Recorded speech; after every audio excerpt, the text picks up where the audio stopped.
빌립보서 3장 13절 말씀을 읽었습니다. 빌립보서는 바울의 옥중서신 가운데 하나예요. 옥중서신, 에베소서, 빌립보서, 골로새서, 빌레몬서 이렇게 네 가지를 옥중서신으로 보는데 바울이 2년간의 로마의 옥중에서, 로마 감옥에서 기록한 서신입니다.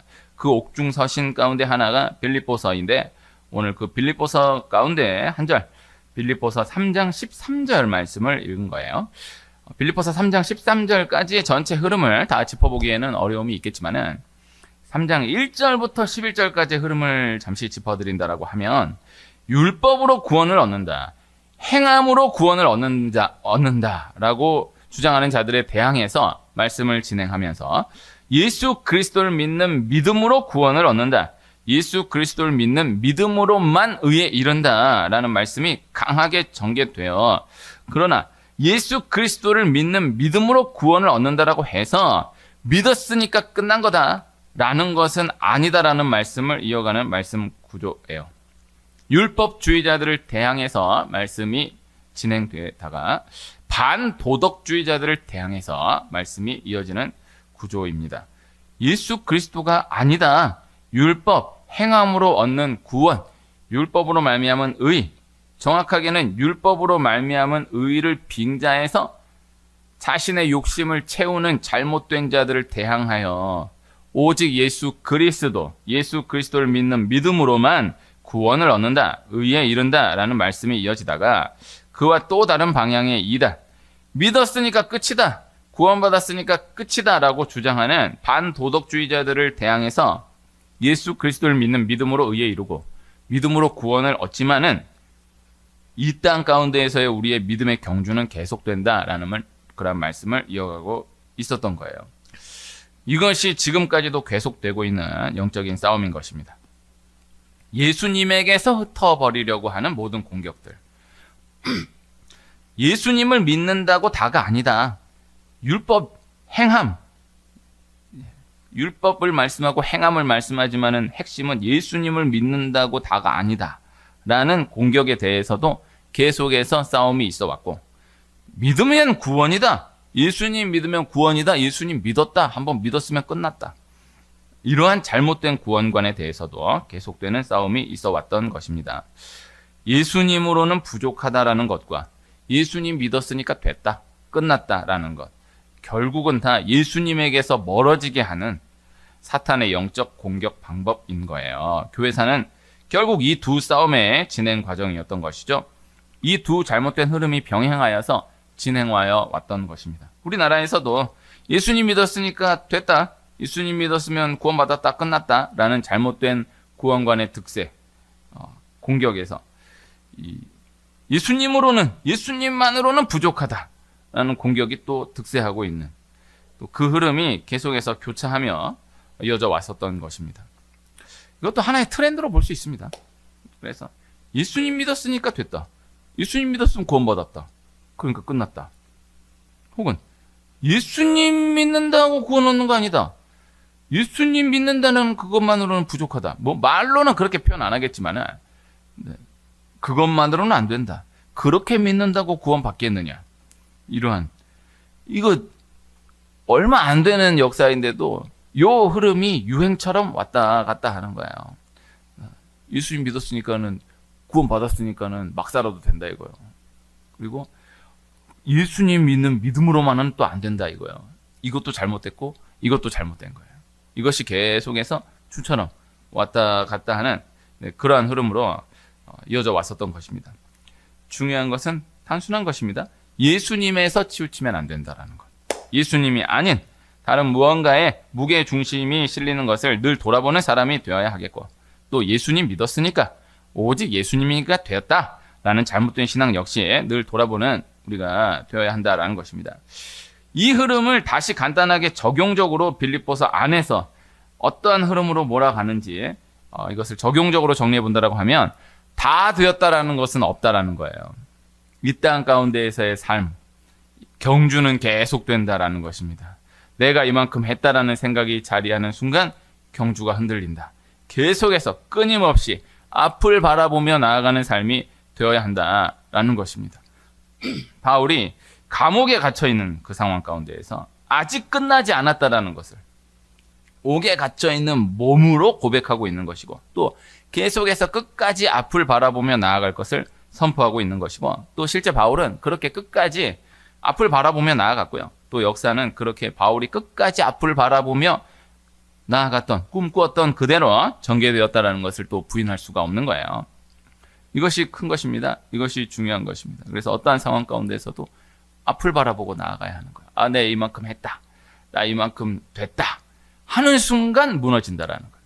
계속해서 앞을 바라보며, 또 계속해서 앞을 바라보며 나아가는 거예요. 그래서 뒤의 것은 잘한 것이든 잘못한 것이든 뒤로 하고 계속해서 앞으로.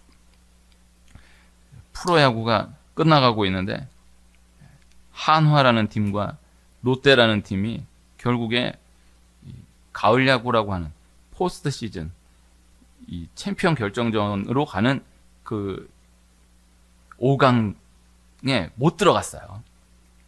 한화라는 팀도 롯데라는 팀도 아주 우승을 많이 했던 감독을 모셔서 아주 새로운 변화를 정말 이를 갈고 이뤄내서 달려왔거든요. 한화는 또 류현진이라는 선수가 메이저리그에서 돌아와서 처음 올해 3월, 4월 프로야구 막 개막했을 때 어마어마한 난리가 났어요.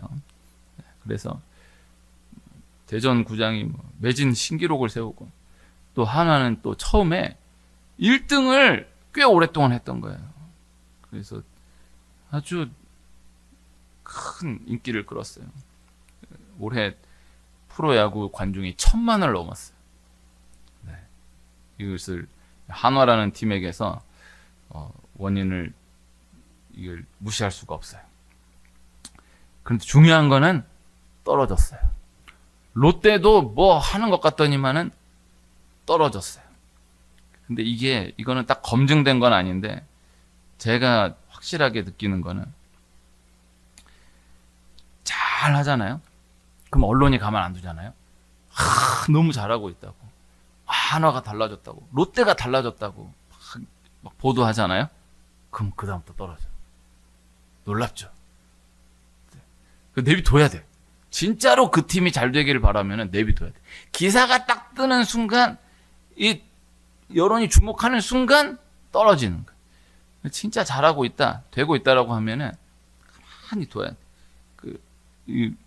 계속해서. 그래서 설레발 치다가 무너진 역사가 너무 많은 거예요. 신기한 거죠. 선수도 보면은 막 칭찬받고 어떻게 이렇게 선수가 달라졌는가 막 기사가 쏟아지기 시작하면 딱 그때 기점으로 해서 무너지기 시작해요. 안 되는 거예요. 그것도 이제 기본 실력이 안 되니까, 근력이 안 되니까 그런 거겠지만은, 그래도 어쨌든 그 수준에서는 생각해 볼 수가 있는 거죠.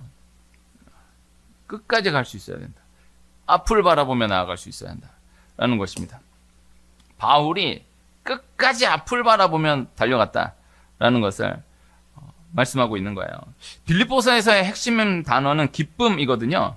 빌립보서의 핵심이 기쁨이라는 그 하나만 기억해 두어도 계속해서 우리 분량 가운데 깊어져가는 깨달음이 있게 되는 것입니다. 기쁜 거예요. 기쁠 수가 없는데 기쁜 거예요. 왜? 앞을 바라보니까. 그 앞을 바라보는 그 상황 가운데에 또 새로운 소망이, 또 새로운 무언가가 주어지니까, 아무것도 소망할 수 없을 것 같은 그 상황 가운데에서도 앞이 보여지니까, 계속해서 시각을 앞에 두니까 기쁨이 자리하게 되는 거예요. 원리를 위해서 잠깐 생각해 보면은 이스라엘이 계속해서 머물러 버리는 것입니다. 구약의 이스라엘 역사는 계속해서 머물려고 하는 역사예요. 애굽을 나오고도, 홍해를 건너고도 또 머물러 버리는 거예요. 자꾸 애굽을 돌아보는 거예요. 자꾸 애굽을 이야기하는 거예요. 애굽을 미화하는 거예요. 시각이 자꾸 과거에 두어지게 되면 결국 그렇게까지 나아가게 된다는 것을 말씀하는 것이죠. 그런 경우가 많은 거예요. 그때 힘들었던 것을 뻔히 아는데 시간만 지나면은 그때가 너무 좋았다라는 거예요. 그때 죽으려고 했던 것을 뻔히 아는데 시간만 지나면은 그때가 너무 아름다웠다라는 거예요. 그때를 너무 미화하려고 하는 거예요. 그런 사람은 계속해서 그렇게 갑니다. 그러한 나라는 계속해서 그렇게 갑니다. 그러니까 지도자로 세워놓은 다음에는 난리를 치고 아주 죽일 것처럼 하다가 지나고 나니까 그 지도자가 진짜 좋은 지도자였다고 이야기하는 거예요. 아니 그 역사를 뻔히 아는데 그거 얼마 되지도 않는데 그렇게 나아가는 거예요. 그럼 그 다음 또 막 죽이려고 들다가 또 시간 지나면은 그때가 너무 좋았다라는 거예요. 그때가 너무 아름다웠다라는 거예요. 그때를 뻔히 아는데 그때 그렇게 욕을 하고 그렇게 죽으려고 했던 걸 뻔히 아는데 이 이야기를 나누다 보면은 그러는 때가 많은 거예요. 그때 너무너무 힘들었고 너무너무 죽으려고 그랬고 욕을 그냥 입에 달고 살고 했던 걸 뻔히 알고 같이 지냈는데 시간 지나니까 그때가 너무 좋았대. 자기가 전혀 그랬던 게 아닌 것처럼 말이라도 그때 너무 힘들었지만 그래도 또 지나놓고 보니 그때가 또 귀했던 것 같아요 라고 해도 말이 안 되는데 그때 그렇게 욕을 하고 그렇게 힘들어하고 그런 걸 뻔히 아는데 지나놓으니까 그때 너무 그립다라는 거예요. 너무 좋았다라는 거예요. 이거는 자세의 문제입니다. 시각의 문제인 것입니다. 시각이 자꾸 과거에 두어지게 되면은 결국 그렇게까지 나아가게 된다라는 거예요. 그래서 중요한 것은 그러한 시각으로 인하여서 현재의 기쁨을 누릴 수가 없다라는 것이죠. 우리가 현재를 살아갈 수 있어야 한다는 것입니다. 현재의 기쁨을 누릴 수 있어야 한다는 것입니다. 이 원리의 확장으로 생각해 볼 수가 있다는 거예요. 오늘 빌립보서 3장 13절 한 절 말씀을 읽었어요. 바울의 시각을 생각해 볼 수 있어야 하는 말씀이다라고 하겠어요. 3장 1절부터 11절까지를 서두에 간단하게 정리해 보았고요. 오늘 13절을 읽었는데 12절, 13절, 14절 이 석절이 한 통이에요. 그런데 12절에 13절, 14절 두 절이 다 담겨져 있어요. 12절을 읽으면요. 내가 이미 얻었다 함도 아니요 온전히 이루었다 함도 아니라 여기까지가 13절이고요. 오직 내가 그리스도 예수께 잡힌 바 된 그것을 잡으려고 달려가노라. 이 말씀이 14절이에요.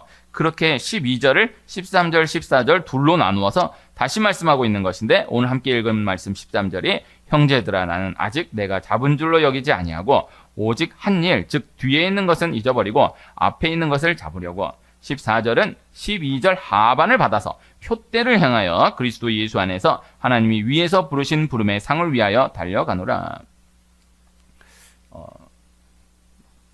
우리 교회 올해 2024년 첫 주일에 14절 말씀 본문으로 해서 말씀을 나누었었거든요. 그런데 14절 말씀은 이제 본문으로 자주 다루어지는 말씀이에요.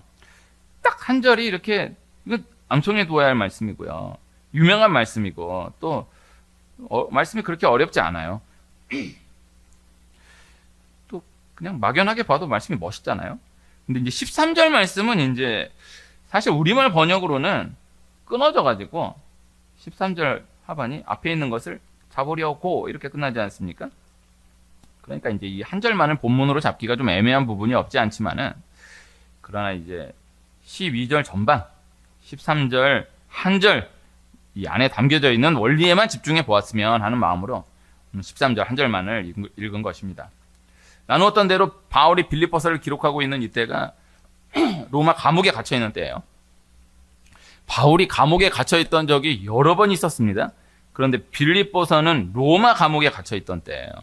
바울이 로마에 또 두 번에 걸쳐서 감옥에 갇혔었던 것으로 보는데 빌립보서는 로마에서 첫 번째 감옥에 갇혔던 때로 보기는 하지만은 분명한 것은 바울에게 있어서 정말 시간이 얼마 남지 않았다라는 것은 충분히 생각할 수 있었던 때였다라는 것이죠. 바울의 유언과 같은 디모데후서 말씀은 정말 이제 아는 거예요.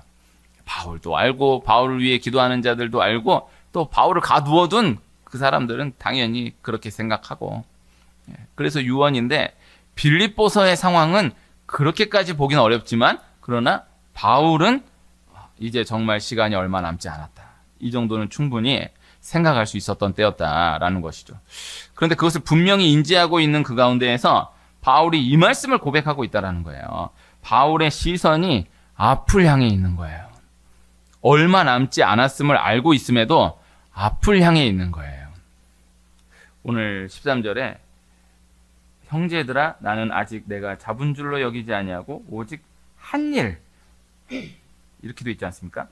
한 일을 이제 그냥 읽으면 이제 했던 일 이렇게 생각할 수 있는데, 한 일이 그게 내가 했던 일을 이야기하는 게 아니고 한 일의 한이 하나예요. 원. 네, 일을 이야기하는 거예요. 그러니까 바울은 오직 하나, 앞만을 바라보며 나아가고 있다. 오직 한 일, 즉 뒤에 있는 것은 잊어버리고 앞에 있는 것을 잡으려고. 하나만을 얘기하는데 그 하나만이 무엇이냐? 앞만을 바라보며 나아가고 있다. 네, 그것을 고백하며 선포하고 있다라는 것입니다. 그러니까 너무나 많은 일을 감당해 왔지만은 그러나 아직 자본줄로 여기지 않는다라는 거예요. 그래서 내가 형제들아, 나는 아직 내가 자본줄로 여기지 아니하고, 이 나는과 내가가 달라요. 내가는 이 제규대명사예요. 나 자신이. 그러니까 나 자신이 잡은 줄 아는 것으로 매이지 않겠다라는 거예요. 내가 잡은 줄로 여기지 아니하고 나 자신이 잡았다. 내가 잡았다라고 생각하는 그것으로 매이지 않겠다라는 거예요. 난 잡은 게 아니다라는 거예요. 난 한 게 없다라는 거예요. 이 과거를 계속해서 뒤로 돌리는 거예요. 그래서 뒤에 있는 것은 잊어버리고 앞에 있는 것을 잡으려고 나아간다.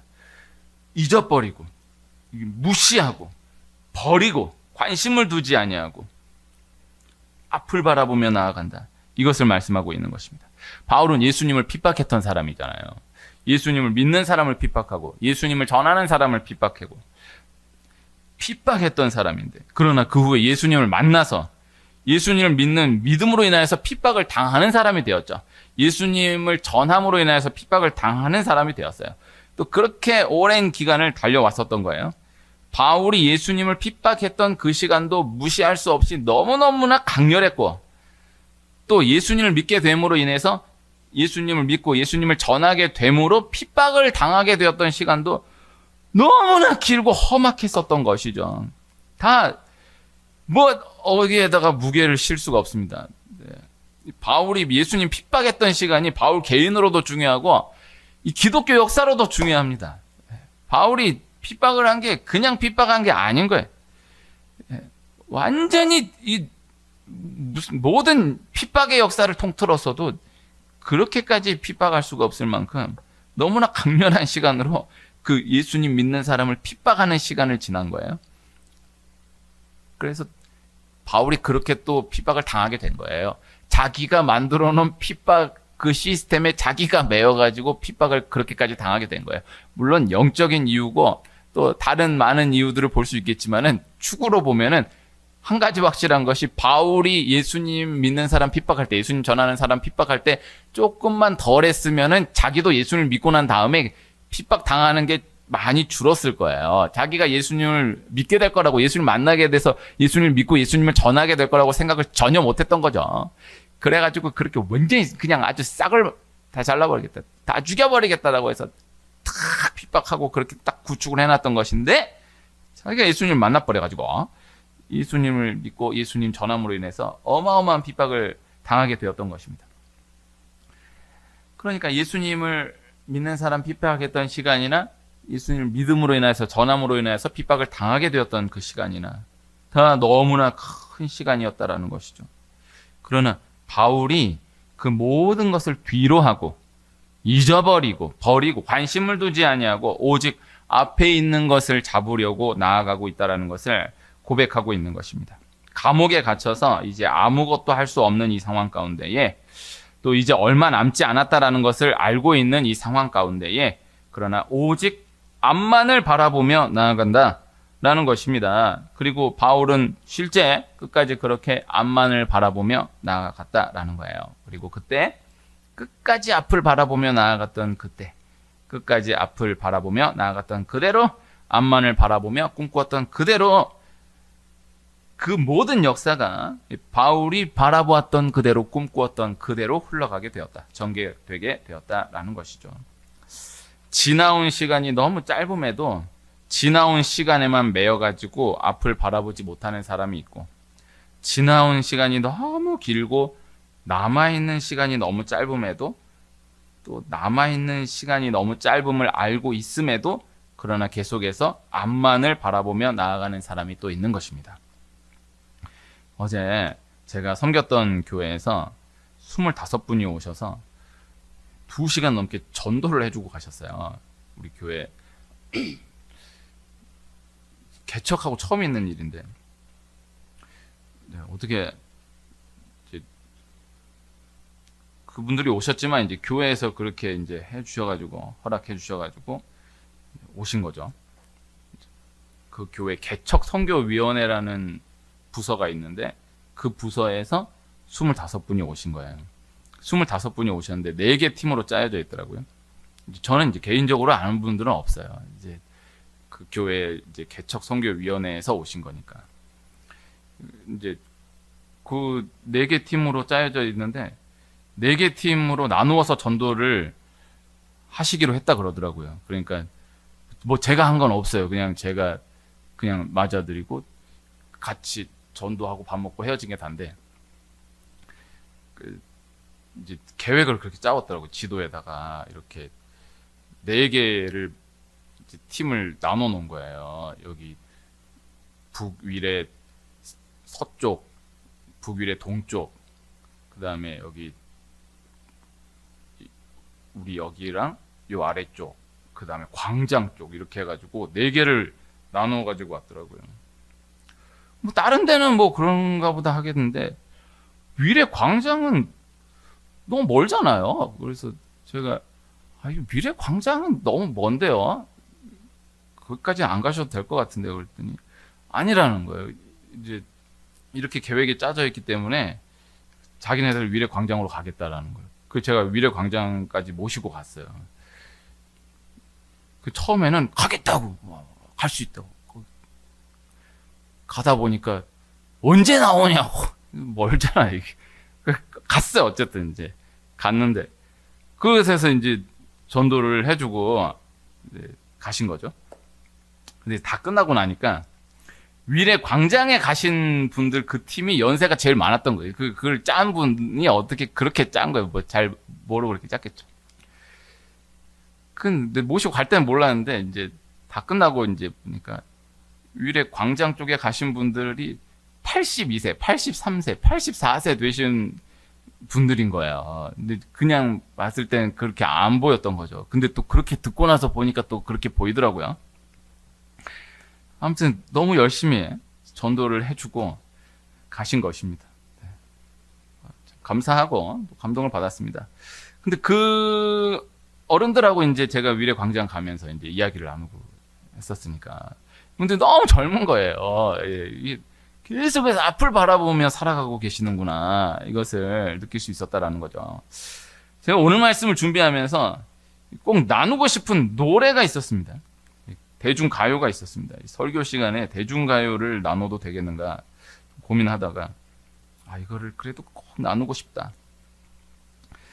제가 이제 90년대에는 모든 그 최신 가요, 대중가요 1등부터 50등까지의 모든 노래를 다 외우고 살았는데 2000년대 들어서면서부터는 이제 관심이 없어지고 군대 제대하고 난 다음부터는 이제 노래를 거의 모르는 거야.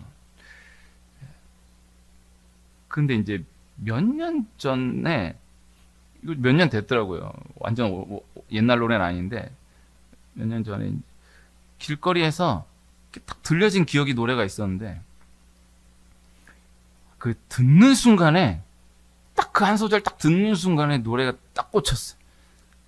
근데 가사를 정확하게 딱 알아듣지를 못해가지고 이 노래를 알 수가 없는 거예요. 근데 이렇게 딱 노래가 남아 있는 거예요.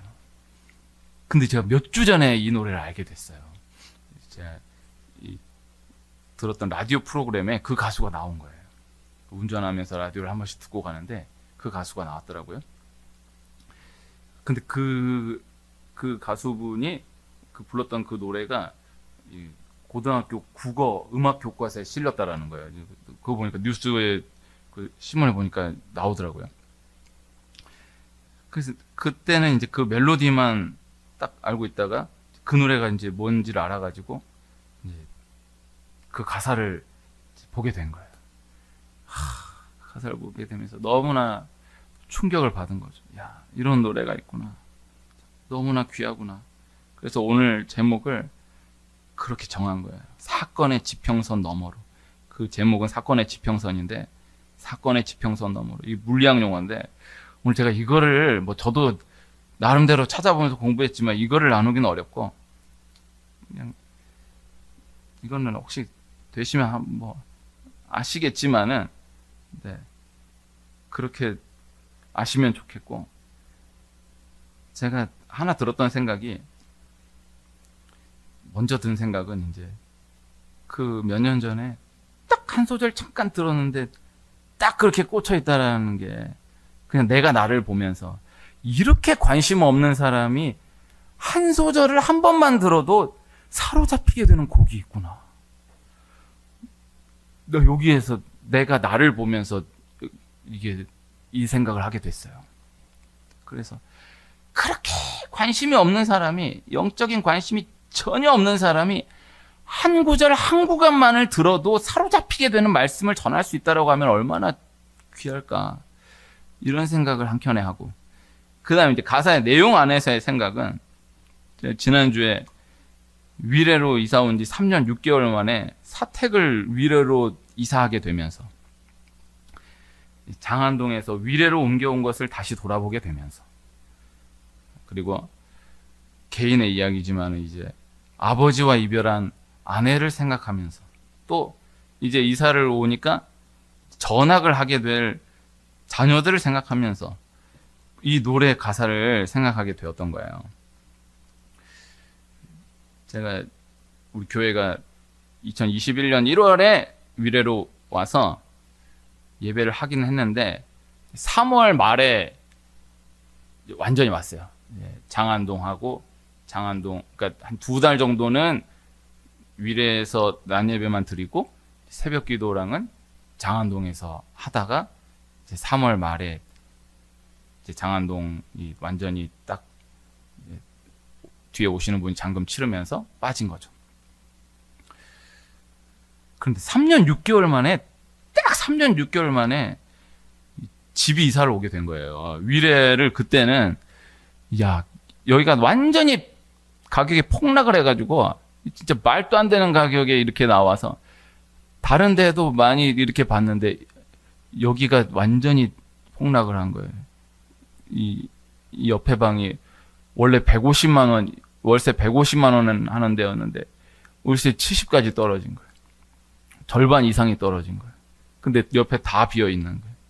그런데 딴 데는 가격을 낮출 수 없다. 근데 이분은 계속해서 떨어뜨리다가 거기까지 떨어졌는데 제가 들어온 거죠. 그럼 위례는 이렇게 폭락을 했으니까 교회는 들어오더라도 집은 들어올 소망이 없는 거예요. 이게 이제 오긴 왔는데 그래서 집은 이제 강동구 쪽으로 이사를 하면서 하나님이 위례에서 계속 할 수 있도록 은혜를 주신다라고 하면 집이 들어와야 해나갈 수 있을 텐데 이 생각을 했었는데 어쨌든 딱 3년 6개월 만에 오게 되었어요. 3년 6개월 이 이야기를 제가 말씀을 나누면서 자주 나눈 적이 있는데 그런 게 신기하더라고. 나 혼자서 그렇게 계산한 게 아닌데 어떻게 딱 위례로 온 지 3년 6개월 만에 그래도 집이 들어올 수 있게 되었을까. 감사하고 제가 결혼하고 아기가 안 생겼는데 첫 아이 임신을 확인한 그날이 결혼한 지 딱 3년 6개월 된 날이었어요. 3년 6개월에 대한 저만의 기억, 추억들이 많아요. 왔어요. 그때는 얘기를 못 나눴는데 그날이 또 이 첫날이 생일이었어요. 제 생일이었어요. 그래서 야 하나님 이렇게 선물을 주시나 보다. 그런 생각을 했죠. 근데 이제 그 중간에 이렇게 다시 돌아봐지는 거예요. 이 장안동이. 그래서 제가 위례로 온 다음에 장안동을 여러 번 갔었어요. 그래서 내가 아직도 이게 남아있는 거예요. 그러나 이제 정말 앞을 바라보며 나아가야 된다. 기도만 하려고 하면은 그냥 뭐만 생각하면은 그 떠오르는 사람들이 있는 거예요. 많은 거예요. 얼마 전에 이름에 대한 말씀을 전하면서 그 이름들이 꽉 이게 떠나질 않는 거죠. 부르다가 내가 죽을 이름이요. 이 김소월 씨의 촌 이 대목이 제 경험 중에 하나가, 제가 이제 한 사람 한 사람 이름을 놓고 이제 금식을 하면서 기도했던 때가 많았는데, 이거 한번 해보면은 참 다시 하면 못할 것 같아. 이제. 이거 어려울 것 같아. 3일을 금식하면서 그 사람 이름만을 72시간 동안 그 사람 이름만을 부르며 기도하는 거예요. 그러다 그게 부르다가 내가 죽을 이름이야. 이게 다른 뜻이 아니고 진짜 죽을 거 같아. 근데 내가 다른 기도 내가 작정했으니까 이 구간 동안에 이 사람만을 기도한다. 이게 참 말할 수 없는 이야기들이 많아. 이러면 안 되지. 이제 내가 돌아와야지. 돌아와야지가 아니라 다시 앞을 바라봐야지. 그래서 위례로 이사하게 되면서 그런 생각을 한 거예요. 그리고 한 달 전에 돌아가신 장인, 저한테는 장인이지만 이제 아버지와 이별한 아내를 옆에서 바라보면서 요 같은 원리로 생각하게 되었어요. 그리고 저는 이제 강동구에서 이 위례로 이사 온 것은 저 개인으로는 사실 큰 의미가 없어요. 강동구에서는 잠만 잤기 때문에 장안동은 저에게 의미가 있지만 이쪽은 그냥 별로 의미가 없는데, 근데 저의 아이들은 다르잖아요. 이제 그래도 조금 자라나서 3년 6개월을 이제 학교에서 친구들 사귀면서 이제 지냈으니까 이제 전학을 해야 되는 거예요. 화요일 날 이사를 했으니까 수요일 날부터 새로운 학교로 가자. 그랬더니 뭐 현장 학습인지 뭐가 있다고 수요일, 목요일, 금요일까지는 그 학교를 가겠다는 거야. 내가 야, 인생을 그렇게 살면 안 된다. 이게 왔으면 다시 가야지. 근데 그 사귀었던 친구들과 헤어지는 걸 너무 아쉬워한, 또 그래서 보면은 마음이 느껴지니까. 네. 그런 또 마음이 있는 거죠. 그래서 이제 내일부터 이제 새 학교에 갈 텐데, 네. 그것을 생각하면서 이 노래 가사를 생각하게 되었던 것입니다. 그 노래를 부를 수는 없으니까 좀 노래 가사 그 대목을 후렴 부분을 읽어드리면, 저기 사라진 별의 자리, 아스라의 하얀빛, 한동안은 꺼내볼 수 있을 거야. 아낌없이 반짝인 시간은 조금씩 옅어져 가더라도 너와 내 마음에 살아 숨쉴 테니, 여긴 서로의 끝이 아닌 새로운 길 모퉁이, 익숙함에 진심을 속이지 말자. 하나 둘 추억이 떠오르면 많이 많이 그리워할 거야. 고마웠어요. 그래도 이제는 사건의 지평선 너머로. 네. 제가 이 노래를 아내한테 들려줬더니 아내도 모르는 거예요. 나는 이제 이 노래를 설교 때 써도 괜찮겠냐라고 해서 들려줬는데, 아내가 이 노래를 들으면서 막 또 펑펑 우는 거예요. 아빠를 생각하게 되는 거예요. 아내는 이제 가사를 이제 딱 보는 순간 알아들었나 봐요.